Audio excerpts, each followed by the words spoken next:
My topic was cleft lip and palate, a condition of the opening in a baby's upper lip or palate, or both, and is caused when these oral structures fail to fuse during pregnancy.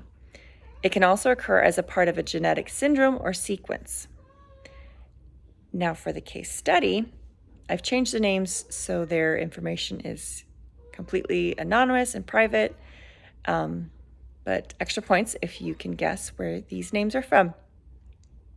Barb was a 27-year-old primate that had an uncomplicated pregnancy and got induced at 39 weeks along. She had no history of chronic medical conditions or endocrine disorders and experienced normal breast development both pre- and postnatally. Prenatal ultrasounds confirmed that her son Stark would be born with a cleft, but they didn't know whether it was a cleft lip or a cleft palate. So Barb and her husband prepared by getting Dr. Brown's specialty feed bottles ahead of time. They wanted to pump and bottle feed Stark for 1 year. Stark was born vaginally with no complications, was medically stable, and weighed 9 pounds and 2 ounces. He was born with a cleft lip and a cleft palate. Doctors were at first worried because ultrasounds prenatally showed that he might have a fistula, but after a quick test, they confirmed that he did not and returned him to Barb for skin-to-skin. Nurses helped Barb spoon and syringe feed Stark formula for the first day of his life, and Barb didn't start hand expression until 6 hours after birth. However, she did start pumping and feeding her colostrum to Stark on the second day. On day 3, Stark got down to 8 pounds, but bottle feedings were going well, thanks to the tips the nurses showed Barb and her husband of how to hold Stark upright to help him avoid aspirating milk through the cleft. They were discharged at day 4 because Stark had started gaining weight back, and they were heading in a good direction there.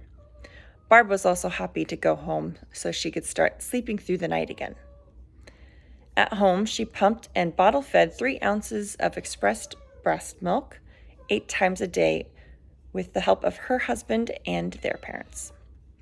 After a week at home, Barb started thinking that Stark didn't like her milk and worried that she might need to eliminate some foods like her friend did, because he had started arching his back and crying after feeds.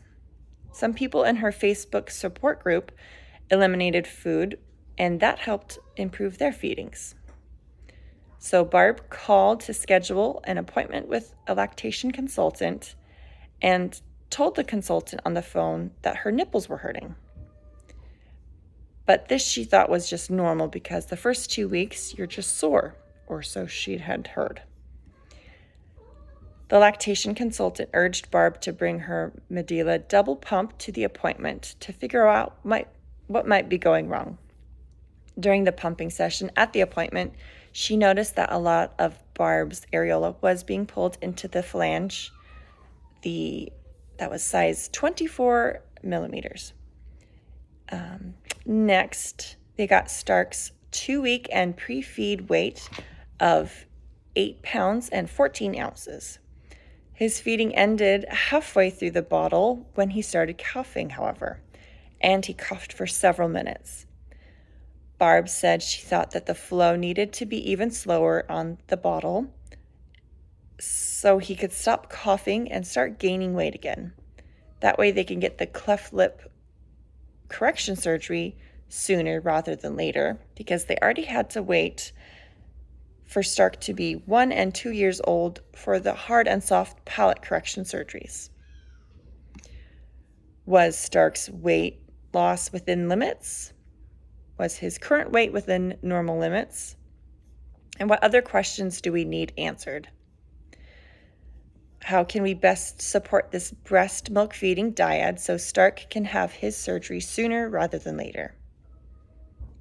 How long is recovery after lip surgery?